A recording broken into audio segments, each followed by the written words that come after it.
We are no longer asking to be respected.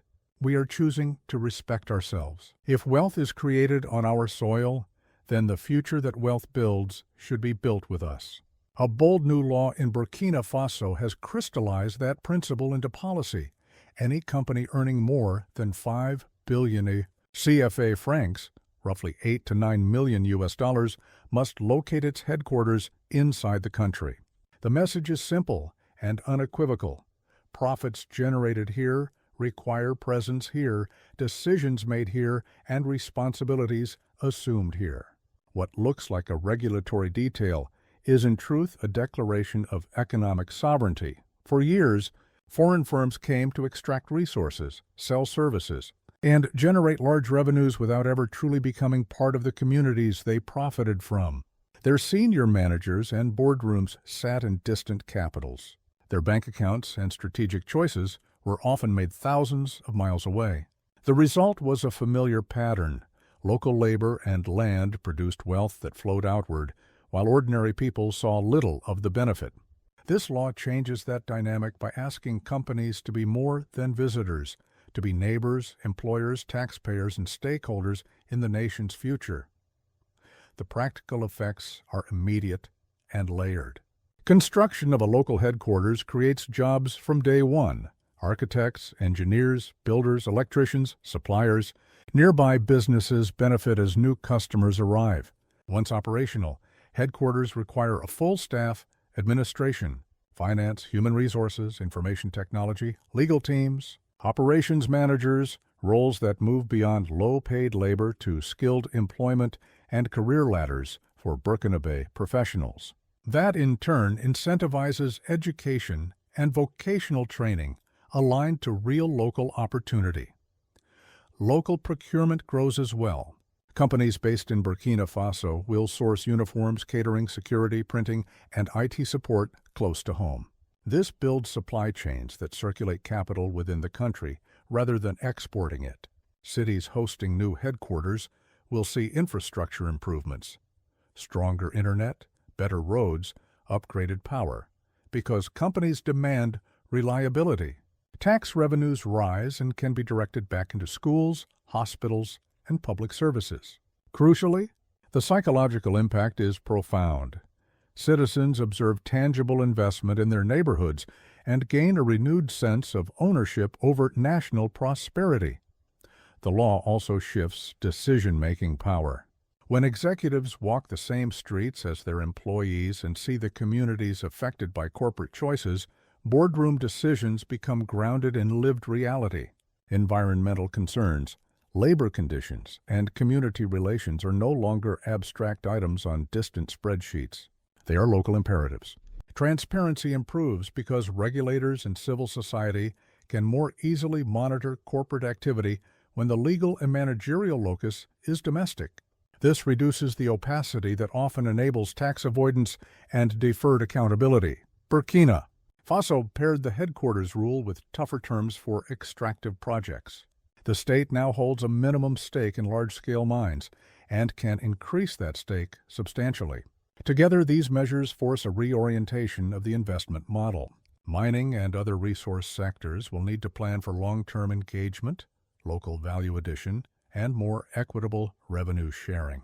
With decision-makers present in-country, the balance of power over labor standards, environmental protections, and community investment moves toward greater local accountability. The ripple effects extend beyond economic mechanics to identity and pride. Seeing headquarters rise on Burkina Faso soil sends a symbolic message. We are not simply resources to be harvested. We are partners and owners of our destiny. That perception matters for youth, whose career horizons are too often constrained to migration or informal labor.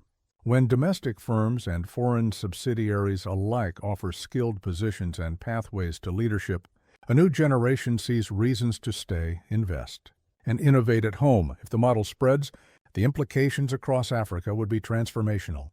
Imagine a policy requiring oil majors to base regional management in Lagos, cocoa traders to headquarter in Accra, or tech multinationals to run African operations from Nairobi.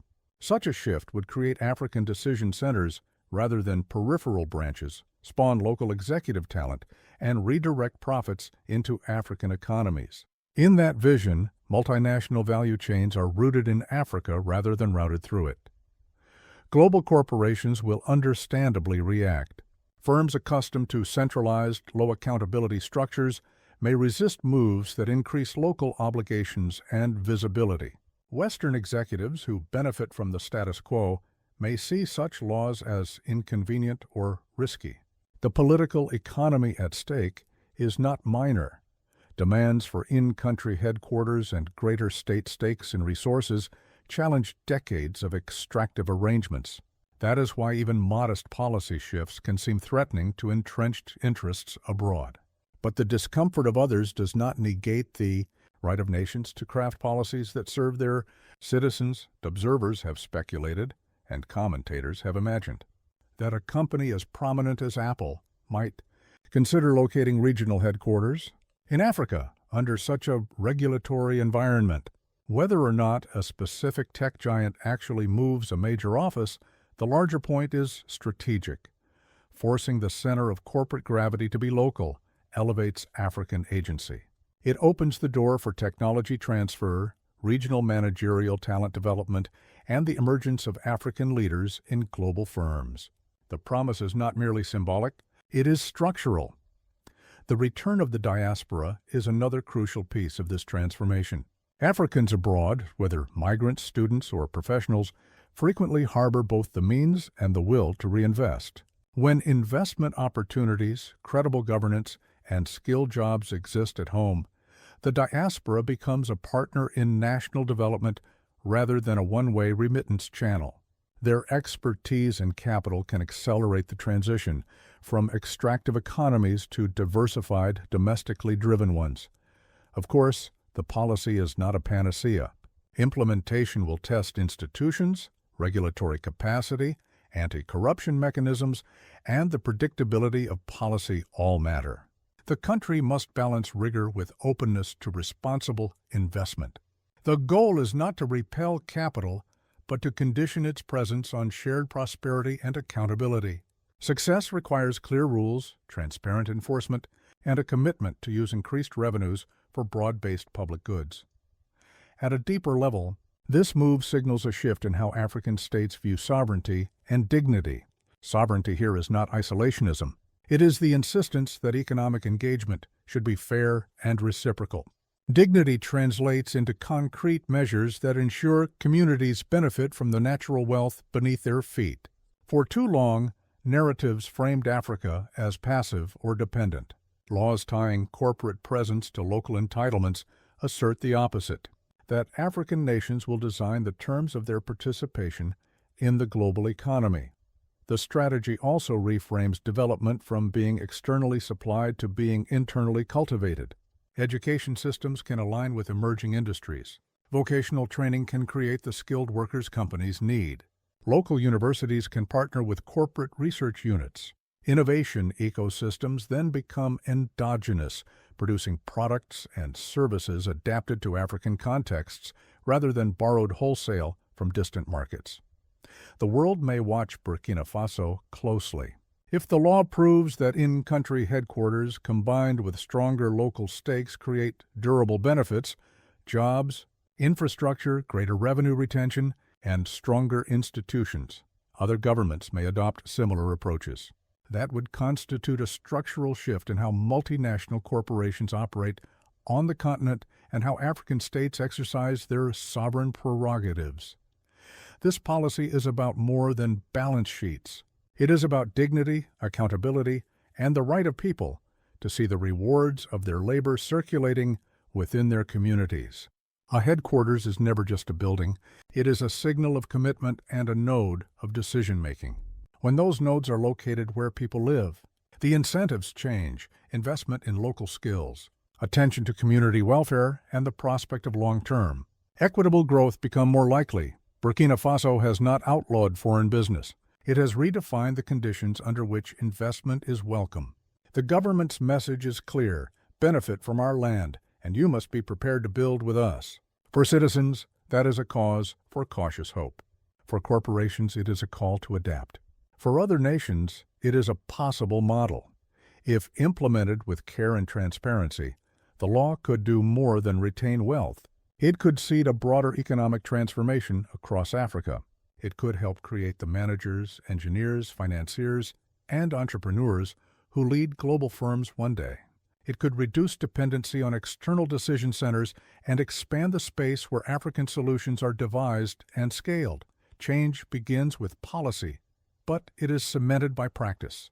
If headquarters rise, if local supply chains deepen, and if revenues are invested in education, health, and infrastructure, the visible shift will alter how people imagine their futures. Cities will develop with purpose. Youth will see careers that anchor them to home.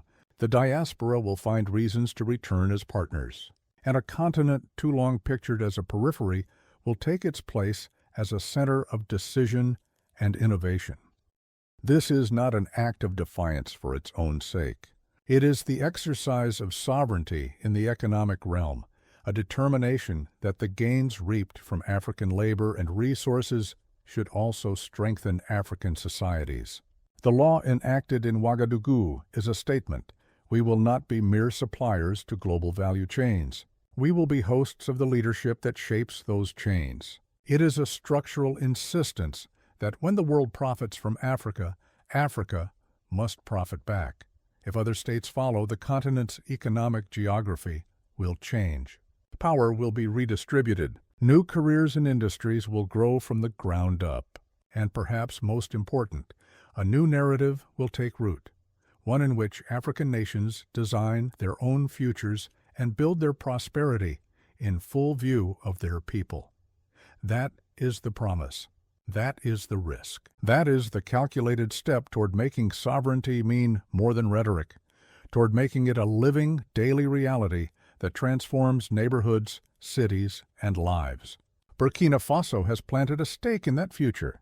The question now is whether the region, the diaspora, and responsible investors will help turn this law into enduring change.